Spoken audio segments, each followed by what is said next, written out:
Hi friends, ಎಲ್ಲರಿಗೂ ನಮಸ್ಕಾರ. ನಾನು ಒಂದು ಹೆಲ್ದಿ ಬೇಗ ಆಗುವಂಥ ರೆಸಿಪಿ ಒಂದು ಬ್ರೇಕ್ಫಾಸ್ಟ್ ಮಾಡ್ತಾಯಿದ್ದೀನಿ. ಅದಕ್ಕೆ ನಾನಿಲ್ಲಿ 1.5 ಲೋಟಷ್ಟು ನೀರು ತಗೊಂಡಿದ್ದೀನಿ. ಇದು ನೀರು ಬಿಸಿ ನೀರಲ್ಲ, ತಣ್ಣೆ ನೀರೇ. ಇದಕ್ಕೆ ಒಂದು ಸ್ವಲ್ಪ ರುಚಿಗೆ ತಕ್ಕಷ್ಟು ಉಪ್ಪು ಹಾಕುವ.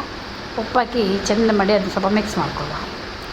ಮಿಕ್ಸ್ ಮಾಡಿ ಇದಕ್ಕೆ 1.5 ಲೋಟ ನಾನು ಅಕ್ಕಿ ಹಿಟ್ಟು ಹಾಕ್ಕೊಂಡಿದ್ದೀನಿ.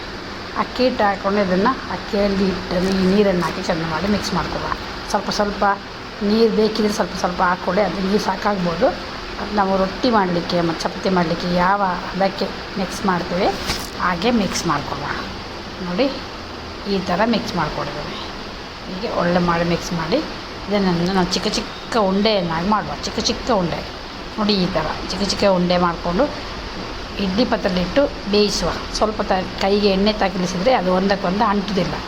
ಈಗ ಚೆಂದ ಮಾಡಿ ಬೇಯಿಸಿ ಅದನ್ನು ತೆಗೆದು ತಣ್ಣಗಾಗಲಿಕ್ಕೆ ಇಡುವ. ಅದು ನಮಗೆ ಬಿಡಿಯಾಗಿ ಮಾಡಲಿಕ್ಕೆ ಸಿಗಬೇಕು, ಅದಕ್ಕೆ ತಣ್ಣಗಾಗಲಿಕ್ಕೆ ಇಡಬೇಕು. ತಣ್ಣಗಾಗಲಿಕ್ಕೆ ಇಡಬೇಕು. ಅದನ್ನು ನೋಡಿ, ಒಂದು 20 ನಿಮಿಷ ಬೇಯಿಸಿದರೆ ಸಾಕು. ಯಾಕಂದರೆ ಚಿಕ್ಕದಿರೋದ್ರಿಂದ ಬೇಗ ಬೆಂದುಬಿಡ್ತದೆ. ಇದು ದೊಡ್ಡದಾದರೆ ತುಂಬ ಟೈಮ್ ತಗೊಳ್ತದೆ ಬೇಯಲಿಕ್ಕೆ. ಇದನ್ನು ಇಳಿಸಿ ಬಿಸಿ ತಣ್ಣಗಾಗಲಿಕ್ಕೆ ಇಡುವ. ಇಲ್ಲಿ ನೋಡಿ, ನಾನು 2 ಟೊಮಟೊ, 1 ನೀರುಳ್ಳಿ, 2 ಕಾಯಿ ಮೆಣಸು ತೊಗೊಂಡಿದ್ದೀನಿ.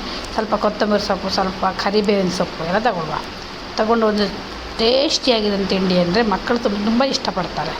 ನೋಡಿ, ನೀವು ಒಂದು ಸಲ ಮಾಡಿ ನೋಡಿ, ಹೇಗೆ ಆಗ್ತದೆ ನನಗೆ ಕಮೆಂಟ್ ಮಾಡಿ. ಎಣ್ಣೆ ಹಾಕಿ ಅದಕ್ಕೆ ಸ್ವಲ್ಪ ಸಾಸಿವೆ ಹಾಕ್ಕೊಳ್ವ. ಸಾಸಿವೆ ಹಾಕಿ ಅದಕ್ಕೆ ಸ್ವಲ್ಪ ಹಿಂಗೆ ಹಾಕ್ಕೊಳ್ವ. ಹಿಂಗೆ ಹಾಕಿ ಅದನ್ನು ಒಳ್ಳೆ ಫ್ರೈ ಆಗೋ ತನಕ ಹೊರಗೆ ಇದನ್ನೊಂದು ಚಿಕ್ಕದಾಗಿ ಕಟ್ ಮಾಡಿದ ನೀರುಳ್ಳಿ ಮತ್ತು ಕಾಯಿ ಮೆಣಸು ಹಾಕಿ ಒಳ್ಳೆ ಇದು ಮಾಡೋ ಮಿಕ್ಸ್ ಕೊಡುವ. ನಿಮಗೆ ಬೇಕಿದ್ರೆ ಸ್ವಲ್ಪ ಖಾರ ಬೇಕಿದ್ರೆ ಸ್ವಲ್ಪ ರೆಡ್ ಚಿಲ್ಲಿ ಪೌಡರ್ ಸಹ ಹಾಕಿಕೊಳ್ಳಿ. ಕಲರ್ ಸಹ ಒಳ್ಳೇದು ಬರ್ತದೆ ಮತ್ತು ಟೇಸ್ಟ್ ಇನ್ನೂ ಡಿಫ್ರೆಂಟ್ ಬರ್ತದೆ. ನೋಡಿ, ಇದು ಹೀಗೆ ಆದ ನಂತರ ಇದು ಕೆಂಪಾಗಿ ಬರುವಾಗ ನಾವು ಇದಕ್ಕೆ ಟೊಮಟೊ ಹಾಕುವ.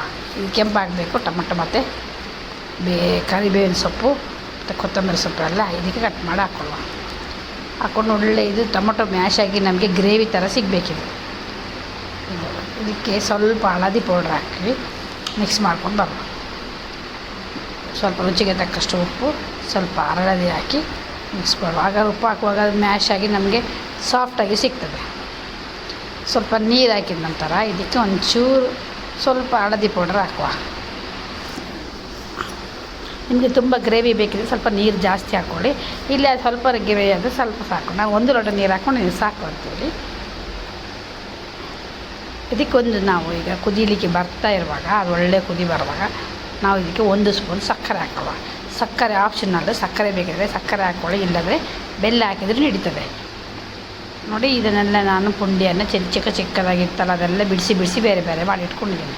ಹೀಗೆ ಒಳ್ಳೆ ಕುದಿ ಬರುವಾಗ ನಾವು ಈ ಪುಂಡಿಯನ್ನು ಬಿಡಿಸಿ ಇಟ್ಕೊಂಡಿದ್ದೀವಲ್ಲ ಅದನ್ನು ತೆಗೆದು ನಾವು ಇದಕ್ಕೆ ಹಾಕ್ಕೊಳ್ಳೋಣ. ನೋಡಿ, ಇದಕ್ಕೆ ಹಾಕ್ಕೊಂಡು ಒಳ್ಳೆ ಒಂದು ಮಿಕ್ಸ್ ಕೊಡಿ. ಇದಕ್ಕೆ ನೀವು ಈಗ ಟೈಮಲ್ಲಿ ಇದಕ್ಕೆ ಸ್ವಲ್ಪ ತೆಂಗಿನಕಾಯಿ ಸಹ ಹಾಕ್ಬೋದು. ಮತ್ತು ತೆಂಗಿನಕಾಯಿ ತುರಿದು ಹಾಕಿದ್ರೆ ಸ್ವಲ್ಪ ಟೇಸ್ಟ್ ಆಗುತ್ತೆ. ನಾನು ಬೇಗ ಮಾಡುವ ರೆಸಿಪಿ ತೋರಿಸಿದೆ ನೋಡಿ. ಒಳ್ಳೆ ಸೂಪರಾಗಿದೆ ರೆಸಿಪಿ. ನೋಡಿ, ತಿನ್ನುವಾಗಂತೂ ಭಾರಿ ಟೇಸ್ಟಾಗಿರುತ್ತೆ, ಹಾಗೆ ಸಾಫ್ಟ್ ಸಹ ಇರ್ತದೆ. ಎಷ್ಟು ಚೆಂದಾಗಿದೆ ಅಂತ ನೀವೊಂದು ಸಲ ಮಾಡಿ ನೋಡಿ, ಹೇಗಾಗ್ತದೆ ಅಂತ ನಮಗೆ ಹೇಳಿ. ಒಂದು ವಿಡಿಯೋಗೆ ಒಂದು ಲೈಕ್ ಕೊಡಿ, ಹಾಗೆ ಸಬ್ಸ್ಕ್ರೈಬ್ ಮಾಡಿದ್ರೆ ಸಬ್ಸ್ಕ್ರೈಬ್ ಮಾಡಿ. Thank you for watching. ಇನ್ನೊಂದು ವಿಡಿಯೋದೊಂದಿಗೆ ಮತ್ತೆ ಬರ್ತೀನಿ. ಎಲ್ಲರಿಗೂ ಧನ್ಯವಾದಗಳು. ಹಾಗೆ ನನ್ನ ವಿಡಿಯೋ ನೋಡಿ ಸಪೋರ್ಟ್ ಮಾಡಿ ಎಲ್ಲರೂ ಸಹ. Thank you for watching. ಧನ್ಯವಾದಗಳು.